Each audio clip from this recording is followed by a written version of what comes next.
اللهم صل وسلم دائما أبدا على حبيبك خير الخلق كلهم. هو الحبيب الذي ترجى شفاعته لكل هول من الأهوال مقتحم. عزیزان محترم، انسان کو اللہ تعالیٰ نے دنیا میں بھیجا ہے ایک مقصد کے تحت، اور وہ مقصد ہے وَمَا خَلَقْتُ الْجِنَّ وَالْإِنسَ إِلَّا لِيَعْبُدُونِ. اللہ فرماتے ہیں کہ انسانوں کو اور جنات کو صرف اس لیے پیدا کیا کہ وہ میری عبادت کریں. تو دنیاوی زندگانی کا جو مقصد ہے وہ اللہ کو منانا ہے، اللہ کی خوشنودی حاصل کرنا ہے. قیامت کے دن میدان محشر میں سرخرو ہو کر جنت میں جانا ہے، وہاں اللہ تعالیٰ کے غضب سے بچنا ہے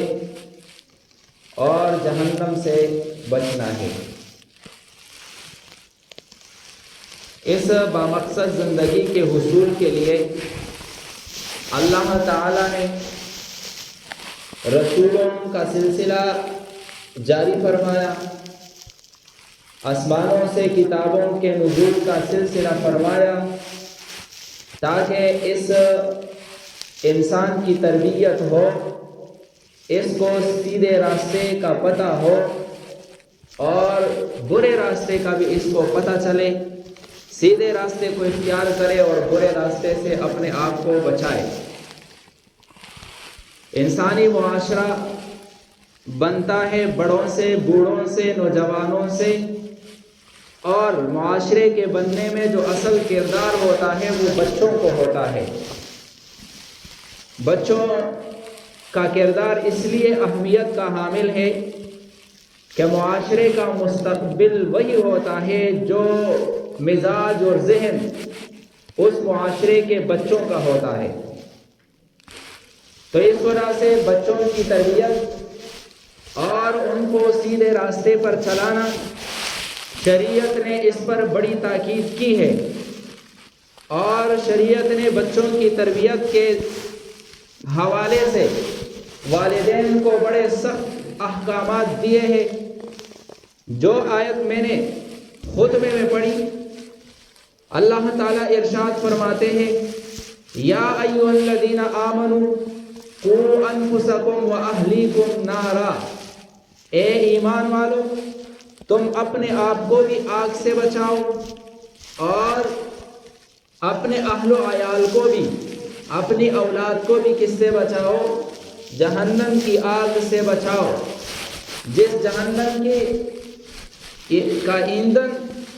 حجارۃ، وہ پتھر ہے، علیہا ملائکۃ غلاظ، اور اس کے اوپر جو فرشتے مقرر کیے ہوئے ہیں اس جہنم کے اوپر، وہ بڑے سخت مزاج ہے، وہ بڑے سخت مزاج ہے. وہ لا یعصون اللہ ما امرہم ویفعلون ما یؤمرون. وہ فرشتے وہی کرتے ہیں جو ان کو حکم ملتا ہے، اور اللہ تعالیٰ کے حکم کے وہ خلاف بالکل نہیں کرتے. جس کو جہنم میں ڈالنے کا فیصلہ ہوا وہ فرشتہ یہ نہیں کہہ سکتا کہ میں جہنم کا داروغہ ہوں اور یہ نہیں جانا چاہیے، بلکہ اللہ کے حکم کے تحت اس کو پھر جہنم میں جانا ہوگا. تو اللہ فرماتے ہیں کہ تم اپنے اہل و عیال کو بھی جہنم سے بچاؤ، خود بھی نمازی بنو، اپنی اولاد کو بھی کیا بناؤ؟ نمازی بناؤ. خود بھی اچھے انسان با اخلاق اور با کردار بنو، اپنی اولاد کو بھی بناؤ. نبی علیہ السلام کا ارشاد ہے کہ الا کلکم راع وکلکم مسئول عن رعیتہ، کہ لوگوں سن لو، تم میں سے ہر ایک نگہبان ہے اور ہر ایک سے اس کی ذمہ داری کے بارے میں پوچھا جائے گا. اس میں یہ بھی فرمایا کہ آدمی اپنے گھر، اپنے اہل و عیال اور اپنی اولاد پر نگران ہے، نگہبان ہے اللہ تعالیٰ کی طرف سے. لہٰذا بندے سے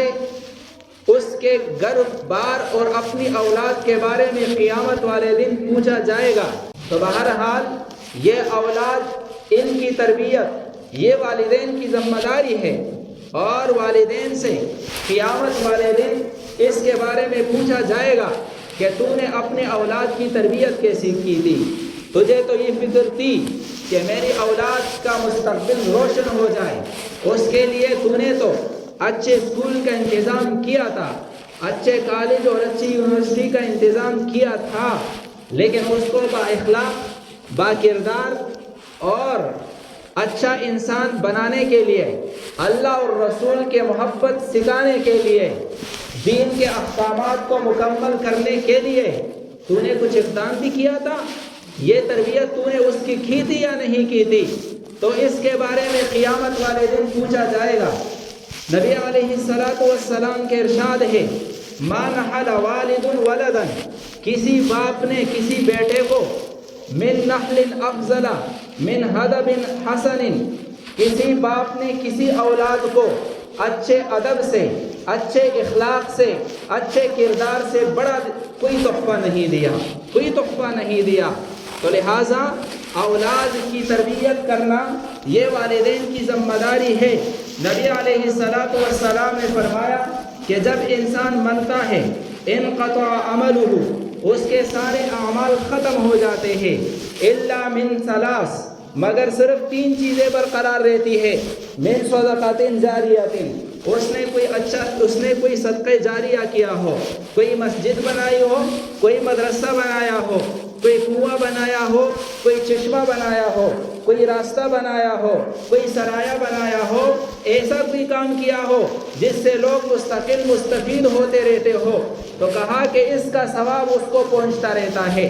اس کو پہنچتا رہتا ہے۔ او من عمل ينتفع به، یا اس نے علم پلایا ہو اور اس کے علم سے فائدہ پہنچ رہا ہو، کوئی کتاب لکھی اور اس کو لوگ پڑھ کر سیدھے راستے پر آتے ہیں، کوئی کسی لوگوں کا تربیت کیا، شاگرد اس نے تیار کیے اور وہ لوگوں کو آگے علم دین اور اچھے احکامات اور اسلامی تعلیمات سکھاتے ہیں، اس کا ثواب اس مرنے والے کو پہنچتے رہتے ہیں۔ اور او ولد صالح یدعو لہ،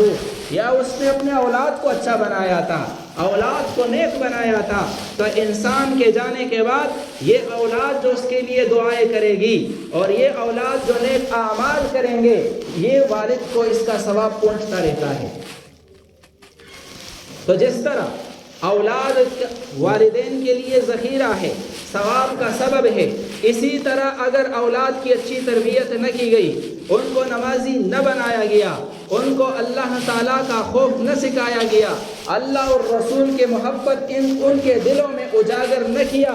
اللہ اور رسول کے احکامات پر ان کو پورا نہ کیا، اس کو لیے کوشش نہ کی گئی، تو الا کلکم راع و کلکم مسئول عن رعیتہ، اس حدیث کے تحت قیامت کے دن اس سے پوچھ ہوگی۔ آج میں نمازی بن کر میں سمجھتا ہوں کہ میرا بیڑا پار ہو گیا، اولاد چاہے نماز پڑھے یا نہ پڑھے، آج میں باپردہ بن گیا، میرا لباس شرعی بن گیا، میں کامل بن گیا، میری اولاد جس سمت جاہے مجھ سے کوئی تعلق نہیں، آج میں اللہ کے دیگر احکامات با اخلاق با کردار معاشرے کے لیے اچھا انسان بن گیا، میرے اولاد جس کڑے میں جائیں مجھ سے پوچھ نہیں ہوگی، نہیں۔ قوا انفسکم واہلیکم نارا، کامیابی اس وقت ملے گی جب اپنے آپ کو بھی جہنم سے بچاؤ گے اور اپنے اولاد کو بھی ہم اپنے جہنم سے بچائیں گے۔ بہرحال بات یہ کہہ رہا تھا کہ معاشرے کے اچھے ہونے کے لیے، معاشرے کے باکردار ہونے کے لیے اور معاشرے کے اسلام کے اصولوں کے اوپر ہونے کے لیے ضروری ہے کہ ہمارے جو نوجوان نسل ہے، ہماری جو اولادیں ہیں، ہمارے جو بچے ہیں، ان کی تربیت صحیح ہو، ان کی تربیت صحیح ہو۔ لیکن المیہ یہ ہے کہ غیروں نے جس طرح بڑوں کے اوپر کوششیں شروع کی ہے اور ان کو اسلام سے دور کرنے کے لیے، اسلامی تہذیب سے دور کرنے کے لیے، اسلامیات کے خلاف ان کے ذہنوں کو تیار کرنے کے لیے جیسے انہوں نے اپنے کارخانے تیار کیے ہیں، انہوں نے NGOs تیار کی ہے، اسی طرح بچوں کے اوپر بھی انہوں نے بڑی محنت کی ہے۔